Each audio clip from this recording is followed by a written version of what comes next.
ረሳም ሳም እናቴ አብረሽ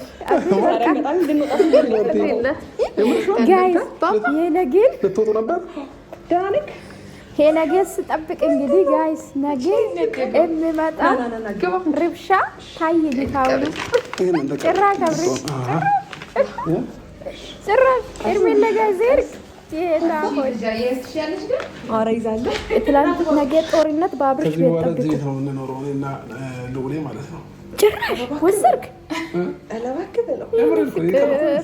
አብርሽ ጦርነት ተጀመረ። እንደ ፈርዶብን እኔ ያለው እግዚአብሔር ይመስገን። ፋሚሊዎቼ ዛሬ እንግዲህ ከልጄ ጋር ነው የመጣሁላችሁ ከልጄ ጋር የመጣሁላችሁ ማለት የኔ ፍቅር እድግ በላንተ እንደው ሰውዬ ጭራሽ ልጄን ይዤ ጠፍቻለሁ አለ እኮ ጋይስ ያስባለሁኝ። እና አሁን ከሩሜ ወደ ሄርሜ ቤት መጥቻለሁ። ሩም ነበርኩኝ ልብሴን ምናምን ቀይሬ ወደ ሄርሜ ቤት መጥቻለሁ ማለት ነው። በደንብ ያለሁት እንግዲህ ሰርፕራይዝ ላደርጋት ነው። ከዚህ በኋላ ልጄ አንድ ለትንሽ ቀናት ተደጋፊ አይዟችሁ። ዛሬ እንግዲህ ቲክቶክ ላይ ስትጫጩ ነው የምታድሩ፣ ግን ላይ ከታረቁኝ ክፉላ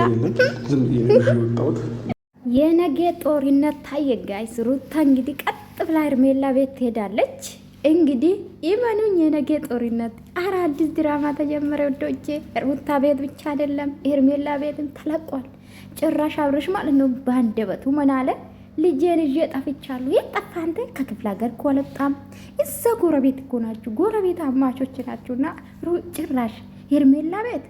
ኧረ ተው ግን ሄርሜላ ተው፣ ከሄርሜላ ተፋታ። የራስህ ማለት ሌላ ሰው ውስጥ ምናምን ታስገባለሁ እንድማለም አብርሽዬ ተው እንጂ ጭራሽ። አቤት አቤት! እኔ ታየኝ የነገ ጦርነት ጋይስ። በአብርሽ ቤት ጠብቁ ወይም በሩታ ቤት ጠብቁ። ሰላም ቤተሰብ፣ ላይክ ሰብስክራይብ አድርጉ። ለማንኛውም እንግዲህ አብርሻችን ከዚህ በኋላ ከሄርሜላ ጋር ነው የሚኖሩ ከልጄ ጋር ጋይስ። ሩታ እዛ ታብዳለች። አቤት እንግዲህ ኢማኑኝ። ዛሬን ደግሞ የሩታ ደጋፎች እንግዲህ ስትጫጩ ነው የምታድሩ። ጌታ ሆይ አልከታተላችሁም፣ ግን ዩቱብ ላይ ሲያመጡ ነው ማያቸው። ግን ምቀኛቱ ነው የሩታ ደጋፎች ማለት ነው። ላይክ አድርጉ እሺ። ማርያምን ለዚህ ማለት ነው የአብርሽ ደጋፎች ወዳቸዋለሁ። አረ ሌሎችም ወዳቸዋለሁ። አረ ወዳቸዋለሁ ሁላችሁም።